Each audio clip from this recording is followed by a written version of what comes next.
Saludos, amigas y amigos, bienvenidos. Bueno, hoy vamos a seguir hablando del reino de Dios está en vosotros. Este libro de Lev Tolstoy. Y vamos hoy a hablar de algunos de los puntos que se tratan en el capítulo 9. La aceptación del concepto cristiano de la vida preserva a los hombres de los males de nuestra vida pagana. La aceptación de la concesión cristiana de la vida libera a los hombres de las desgracias de nuestra vida pagana.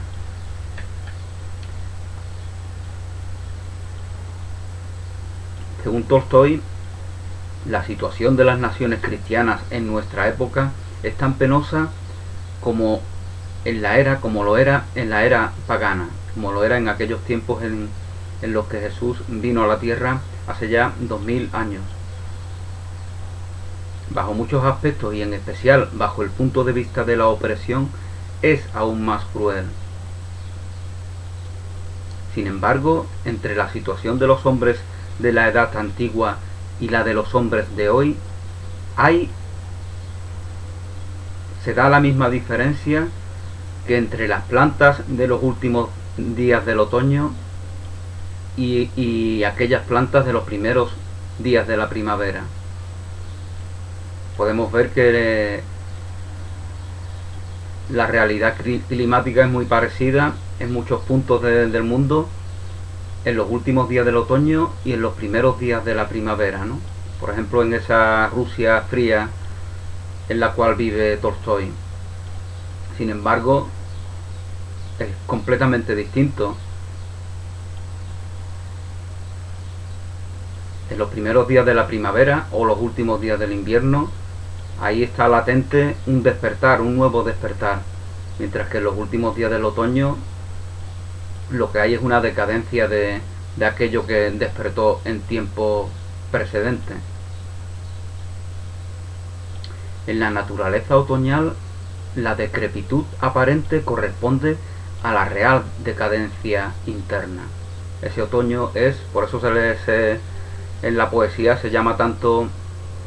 utiliza tanto esa idea del otoño con la vejez, y se utiliza tanto esa idea de la primavera con la juventud, con el esplendor de los años mozos. En la naturaleza otoñal, la decrepitud aparente corresponde a la real decadencia interna. Sin embargo, en la primavera se encuentra sensible contradicción con el estado de animación interna. En los últimos días del invierno o los primeros días de la primavera, vemos que las temperaturas son parecidas a esas de los últimos días del otoño, pero en todos nosotros está la convicción de que todo eso va a cambiar, de que viene un esplendor nuevo. En la primavera se encuentra en sensible contradicción con el estado de animación interna, por cuanto está de pasada para una nueva expresión de vida.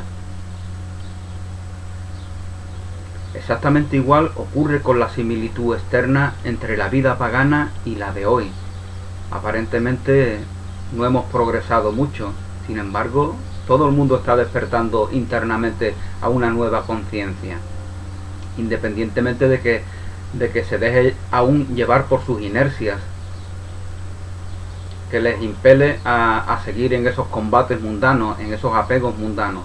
Pero aún así, todo el mundo está despertando a esa nueva conciencia. El estado moral de los hombres es totalmente distinto. En aquel entonces, en aquellos tiempos de la edad antigua, el régimen de esclavitud y crueldad estaba en perfecto acuerdo con la conciencia de los hombres. Como ya hablamos en algún vídeo anterior, se veía como normal esas jerarquías, ¿no? Esos privilegios que unos tenían y el resto de las personas no disponían. Esa esclavitud que tenían que padecer algunas personas solamente por ser de alguna raza, de algún pueblo o de algún estrato social. Se veía como normal y nadie lo ponía en entredicho. Sin embargo, hoy día sí que lo ponemos en entredicho. Sí que ponemos en entredicho muchas injusticias, muchas crueldades, muchos desequilibrios.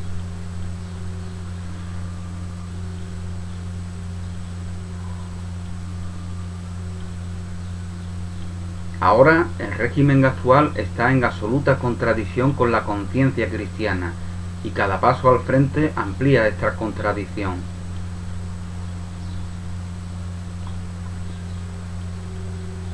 Resultan de ahí sufrimientos inútiles.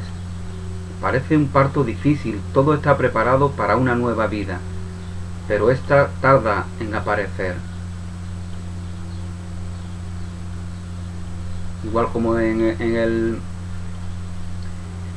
el seno de una futura madre, ahí lo que vemos es solamente una persona. Sin embargo, todos sabemos que en su interior se está formando un nuevo ser humano.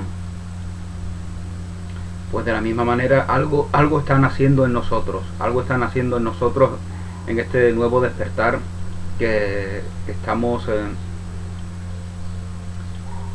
experimentando ahora en esta época.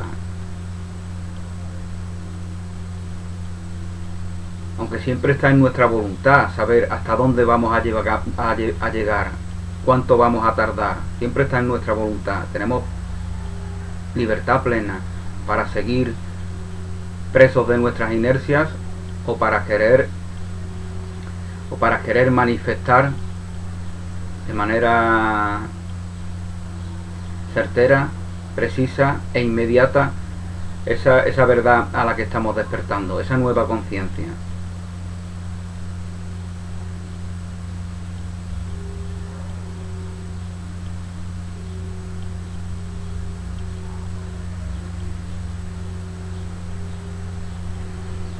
Parece un parto difícil, nos dice Tolstói. Todo está preparado para una nueva vida, pero esta tarda en aparecer. La situación parece no tener salida. Y así sería en realidad si el hombre no fuera capaz, por un concepto más alto de vida, de librarse de esos lazos que parecen atarlo fuertemente. Y este concepto más alto es el del cristianismo, enunciado hace 18 siglos. Bastaría que el hombre asimilara este concepto para ver caer por sí solas las cadenas que le parecen tan fuertes y sentirse de pronto completamente libre, como un pájaro que alza el vuelo por primera vez.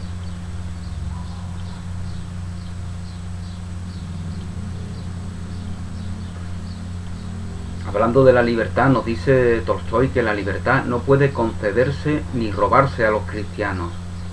Nadie nos da la libertad, ningún personaje popular, ningún rey, ninguna forma de gobierno. Si pensamos que alguien nos concede la libertad, estamos en deuda con ese elemento ajeno a nosotros. No, la libertad nos la da Dios y nos la da plenamente y nos la da para la eternidad, para siempre, para aquí, para ahora, para siempre. No hay ningún otro dador de la libertad. Si alguien del mundo te da la libertad, estás en deuda con él. No hay más dador de libertad que ese Dios que está en ti, que ese Dios que está en el reino de Dios que está en tu interior. Él te concede la libertad. Las prisiones mundanas no pueden someterte, no pueden doblegarte, porque están por debajo de esa libertad, por debajo de tu verdadera libertad. Nada puede encadenar esa libertad que Dios te da eternamente. Solo es preciso que la reconozcas amorosamente, gozosamente y con gratitud. Solamente precisas eso. La libertad no se puede conceder ni se le puede robar a los cristianos. Es su propiedad inalienable. Y al hablar de darla o retomarla, se trata evidentemente no de los verdaderos cristianos, sino de aquellos que solo usan este nombre. El cristiano no puede dejar de ser libre, porque el cristiano ama la verdad, esa verdad que le hace libre para siempre. El cristiano no puede dejar de ser libre. El cristiano no puede estar encadenado, no puede estar preso. Aparentemente puede estarlo en el mundo, pero no en su verdadero hogar, en ese reino de Dios que está en sí mismo. El cristiano no puede dejar de ser libre, porque nada y nadie puede detener o hasta retardar su camino hacia el objetivo por él establecido. Las dificultades mundanas en realidad las abrazamos con gratitud porque nos facilitan nuestra progresión, con lo cual no hay nada en el mundo, si nos persiguen, si nos critican, si nos atacan, si nos encarcelan, todo ello es acogido con gratitud porque son elementos que nos facilitan nuestra progresión, lo cual no significa que lo tengamos que desear. No precisamos de ningún sufrimiento, de ninguna vicisitud. No precisamos de ningún obstáculo para reconocernos plenamente en nuestra verdad, para reconocernos en ese reino de Dios que está en nosotros.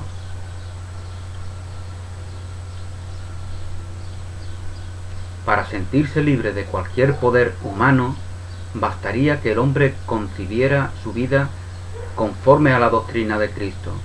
Solo eso bastaría, que concibiera su vida plenamente conforme a la doctrina de Cristo, o sea, que comprendiera que su vida no pertenece ni a él mismo, ni a su familia, ni a su patria, sino solamente a aquel que la concedió. Tu vida pertenece a Dios, plenamente. No pertenece a tu patria, a tu grupo social, a tu familia, a tu ciudad, a tu partido político, a tu religión. No, tu vida pertenece plenamente a Dios. Y eso es algo maravilloso, porque eso garantiza que nada, que ningún elemento del mundo va a perjudicarte, va a menoscabarte en esa que es tu verdadera vida, que siempre está en los brazos de Dios, bajo el poder de Dios, porque todo poder es de Dios. No hay poderes en el mundo, son poderes que no son reales. Nosotros les damos visos de realidad cuando no nos reconocemos en ese poder de Dios, cuando no reconocemos en nosotros que todo poder es de Dios. Le bastaría a cualquier cristiano comprender que el objetivo de toda vida es observar la ley de Dios, la ley del amor. Ese es el objetivo de toda vida, observar permanentemente y cumplir con la ley del amor, con la ley de Dios, porque delante de esta ley que da origen a todas las otras, todas las leyes humanas asumirían su carácter obligatorio.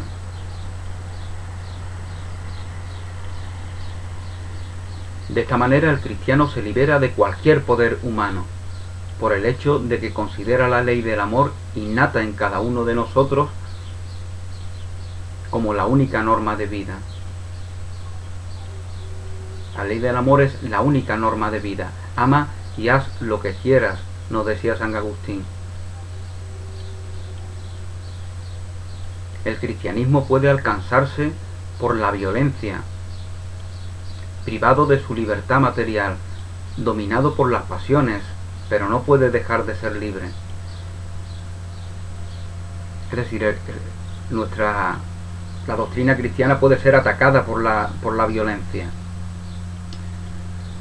Puede ser el cristiano privado de su libertad material, dominado por las pasiones, porque aquel que comete pecado es esclavo del pecado. Podemos seguir o tener voluntad de seguir plenamente la doctrina cristiana y aún así seguir siendo esclavo del pecado.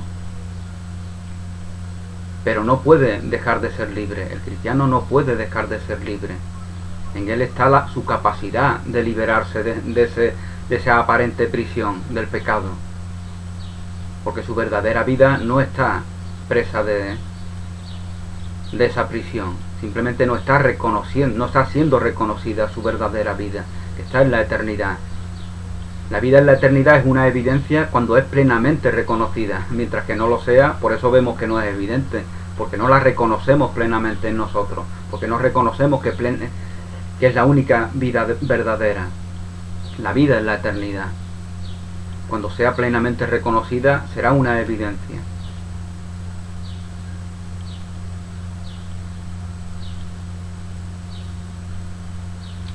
No puede ser obligado, porque las privaciones y el sufrimiento que son tan fuertes contra los hombres, las privaciones y el sufrimiento que son tan fuertes contra esos hombres que aún no han aceptado la doctrina cristiana, para estos que sí la aceptan, no tienen poder sobre él, no tienen poder sobre él. Las privaciones y sufrimientos que quitan a los hombres por medio del concepto social la felicidad para la cual viven, lejos de comprometer la felicidad del cristiano que reside en el cumplimiento de la voluntad de Dios, la hacen al contrario más intensa.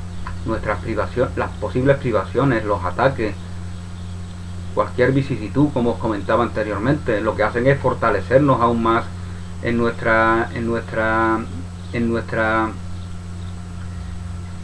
voluntad de cumplir la voluntad de Dios, en nuestra voluntad de cumplir la ley del amor.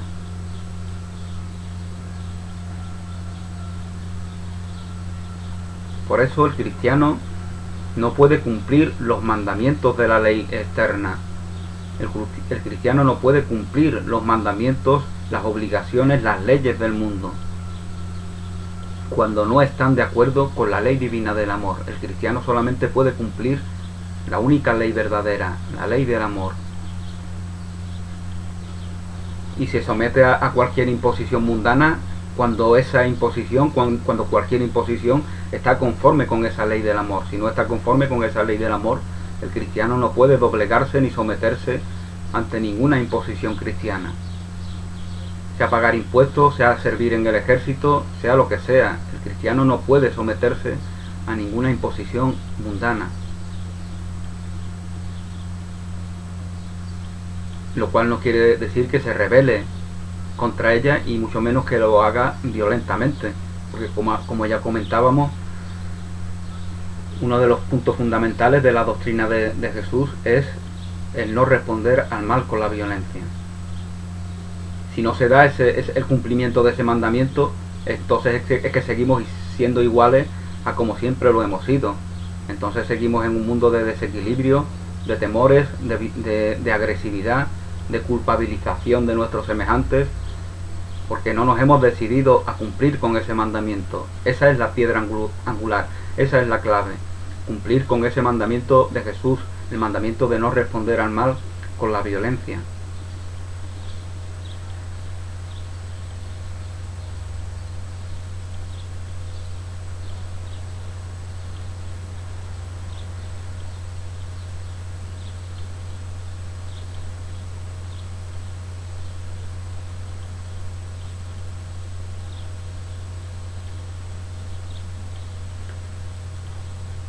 La doctrina cristiana no reclama del hombre determinados actos negativos externos,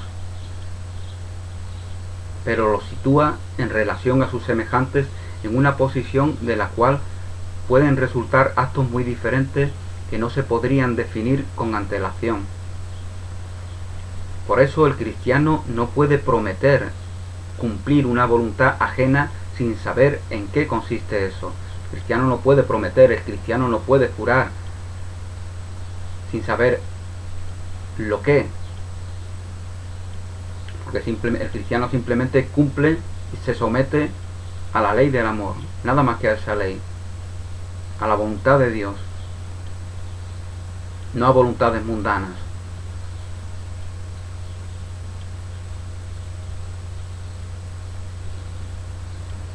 Y otro de los mandamientos nos dice de que todos somos hermanos y hermanas e hijos de un mismo Dios.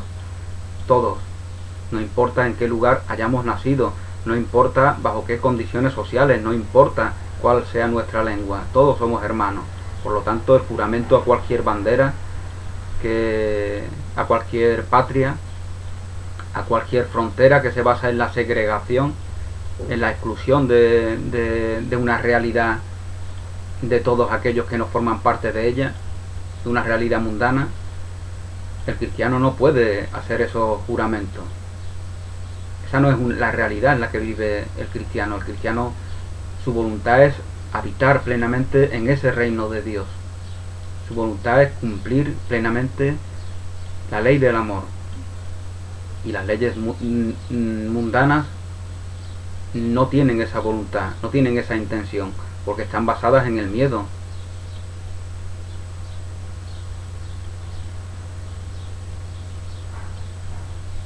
El cristiano que prometiera obedecer a las leyes humanas sería como un obrero que, comenzando a servir a un patrón, prometiera al mismo tiempo obedecer las órdenes de un extraño. No es posible servir a dos patrones al mismo tiempo. El compromiso con Dios, el compromiso con la ley del amor es total. Por lo tanto, si no es total, es que no es en absoluto. Solamente puede ser todo o nada, porque todo lo demás viene por añadidura. Los goces que podamos tener en el mundo, todo eso viene por añadidura. Por lo tanto, no tenemos que preocuparnos por ellos. Nos preocupamos simplemente de cumplir con la voluntad de Dios, con las leyes del amor. El cristiano se libera del poder humano por el hecho de que reconoce solamente la voluntad de Dios. Y esta liberación acontece sin luchas, no por la destrucción de las formas actuales de vida, sino por la modificación del concepto de vida. Esta liberación acontece porque el cristiano, sometido plenamente a la ley del amor, a él revelada por el Maestro Jesús, considera cualquier violencia inútil, y también porque las privaciones y los sufrimientos que dominan al hombre social son para él solo condiciones ineludibles de la existencia, y porque soporta pacientemente sin rebelarse las enfermedades, la carestía y cualquier calamidad. Todo ello no son más que elementos que le fortalecen en su voluntad de cumplir con esa ley del amor. El cristiano actúa según la profecía que aplicó su maestro. Ya comentábamos en el vídeo anterior que Jesús, como bien nos decía Tolstoy, nos habla de una doctrina, nos transmite una doctrina, y al mismo tiempo en esa doctrina hay una profecía para toda la humanidad. Esa profecía que no era más que la idea de que la doctrina cristiana es ineludible para todos. Si no las queremos aceptar, vamos a seguir sufriendo los desequilibrios de un mundo que no acepta esa doctrina. La doctrina cristiana te habla de la verdad.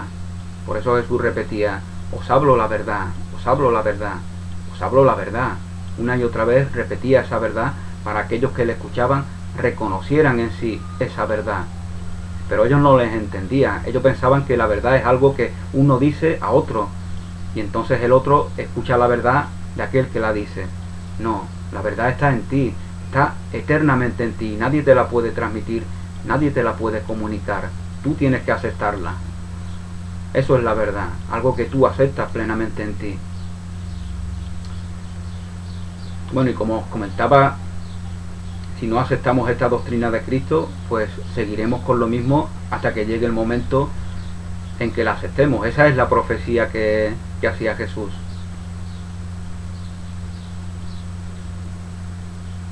El cristiano actúa según la profecía que aplicó su maestro. Él no discutirá ni clamará, ni su voz se oirá en las calles. Él no quebrará cañas rotas ni apagará la mecha que aún humea, hasta que lleve a la victoria a juicio. El cristiano nos habla por lo tanto de esa persona que solamente se somete a la ley del amor y por lo tanto actúa permanentemente conforme a esa voluntad que tiene de solamente regirse bajo la ley del amor, bajo la voluntad de Dios. No grita, no se irrita, no discute, porque ya ha llegado a un nivel de conducta amorosa con respecto a sus semejantes, que esos elementos que son precisos en un nivel social todos nos enfadamos, todos tenemos ira, pero esta persona que ya plenamente se ha entregado a la ley del amor de manera natural, no porque se esfuerce ni porque se reprima, sino de manera natural, se comporta amorosamente con todos sus semejantes, de manera natural, no porque se esfuerce, no porque se reprima, no porque se someta a leyes que les vienen desde afuera, no, porque se acepta plenamente en su verdad, en el reino de Dios que está en sí. Conoceréis la verdad, y la verdad os salvará. Conoceréis la verdad, y la verdad os hará libres. Si hubiera dudas de que el cristianismo es una verdad, si hubiera duda de que el cristianismo es la libertad perfecta, experimentada sin restricciones por el hombre, tan inmediatamente éste asimile el concepto cristiano de la vida, sería una prueba indiscutible de su verdad. La aceptación de la verdad de esta doctrina, la aceptación de esta doctrina que nos lleva a la verdad, es la prueba indiscutible de su verdad. Los hombres en su actual estado se asemejan a un enjambre que cuelga de una rama. Su situación es provisional y debe a cualquier precio cambiar. Es necesario que él vuele y busque otra vivienda. Cada una de las abejas sabe esto y desea cambiar esta situación, pero están presas unas a las otras y no pueden volar todas juntas, y el enjambre permanece en suspensión.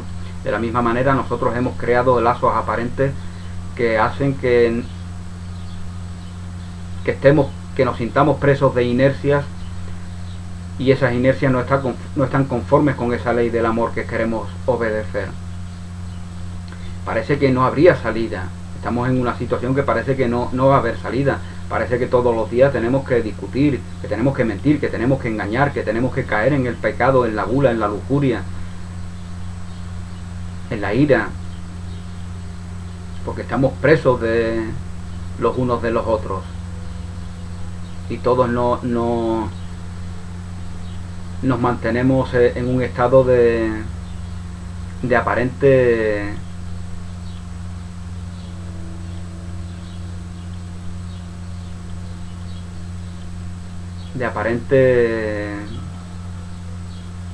estaticidad, ¿no? De estar sin progresar.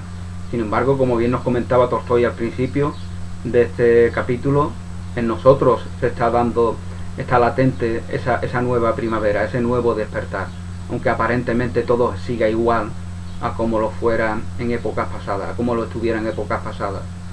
Parece que no habría salida ni para las abejas ni para los hombres presos en la red del concepto social, si cada uno no estuviese dotado de la facultad de asimilar el concepto cristiano. Tú estás dotado de la facultad de asimilar el concepto cristiano. Tú estás capacitado para seguir la doctrina de Cristo y para aceptarla plenamente. A partir de ahí todo se dará de manera natural. Si ninguna abeja levantara el vuelo sin esperar a las otras, el enjambre nunca cambiaría de lugar. ¿Recordáis esa novela de Juan Salvador Gaviota? Llega un momento en el que Juan Salvador Gaviota se aburre de hacer siempre lo mismo y quiere hacer nuevas cosas. Por lo tanto, y esta voluntad de hacer nuevas cosas igualmente está en el resto de las gaviotas, de sus hermanas las gaviotas. Por lo tanto, él simplemente es la avanzadilla de algo nuevo. Eso es Jesús para nosotros. Eso es el Maestro Jesús para nosotros. Alguien que se acepta plenamente en la verdad, alguien que reconoce en sí el camino, la verdad y la vida, para invitarnos de esa manera a reconocernos en ese camino, en esa verdad y en esa vida que eternamente está en nosotros.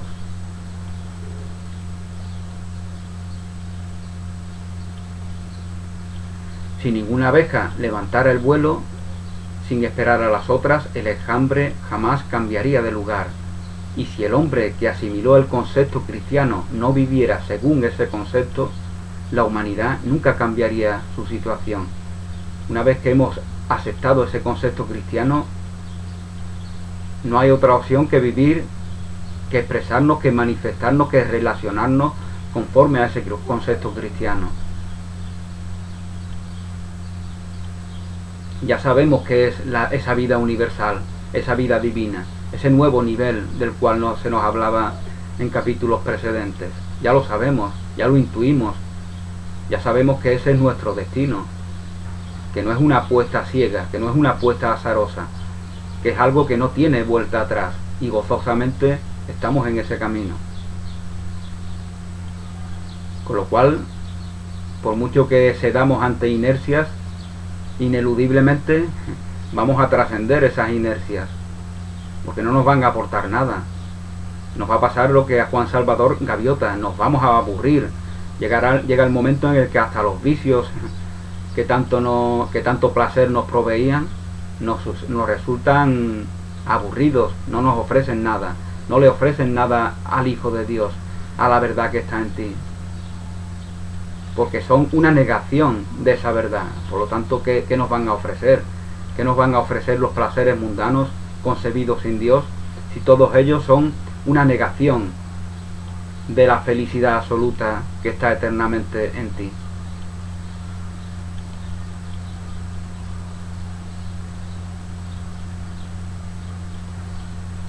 Si el hombre que asimiló el concepto cristiano no viviera según este concepto, la humanidad nunca cambiaría su situación.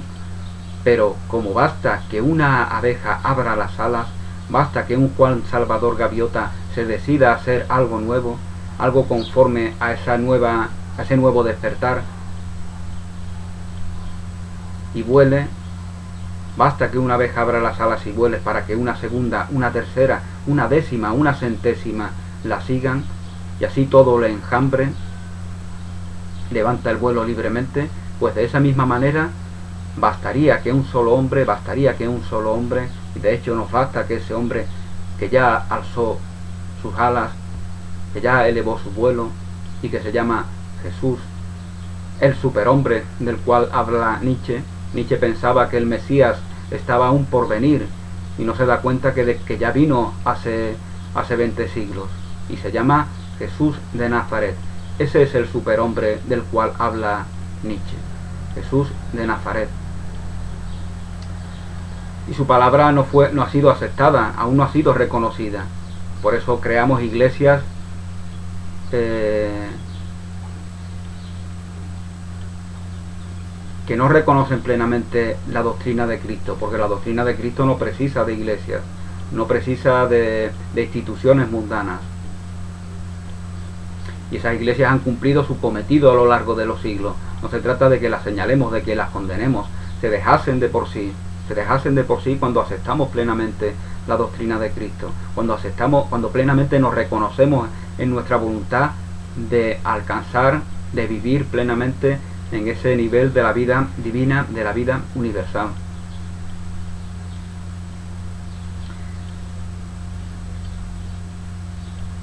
Bastaría que un solo hombre viviera según las enseñanzas de Cristo para que un segundo, para que un tercero, para que un décimo, un centésimo siguieran su ejemplo.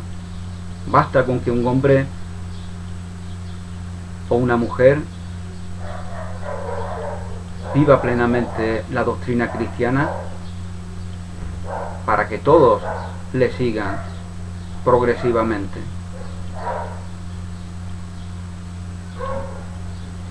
Y de esta forma desaparece el círculo vicioso de la vida social. ¿Qué es la vida social? Un círculo vicioso. Por eso nos repetimos una y otra vez. Por eso tenemos deseos que son insatisfechos, y una y otra vez, porque todos esos deseos están basados en una idea de carencia de nosotros. Están basados en la idea de que la abundancia, el amor, la plenitud, la riqueza nos viene desde afuera. Son deseos, por lo tanto, que niegan la voluntad de Dios, que niegan la plenitud del amor, que no precisa de añadido alguno, que no precisa de nada mundano. Lo único que precisa es compartirse con todos tus semejantes. Eso es lo único que precisa el amor, que es tu auténtica naturaleza, ofrendarse a los demás, en el verdadero sentido de la vida. El sentido de la vida, como siempre decimos, es desde dentro hacia afuera. Por eso las constelaciones se expanden a través del universo infinito, desde dentro hacia afuera. Ese es el sentido también del Big Bang. La materia puede ser también una gran maestra, con esa impresionante armonía de todas las células, de todas las moléculas, de todos los átomos, esos millones y millones de células que en tu cuerpo físico expresan permanentemente voluntad de vida, y si una sola de esas células expresara una voluntad contraria, tu organismo físico dejaría de vivir. Esa es la perfección de la vida, que se expresa también en la materia.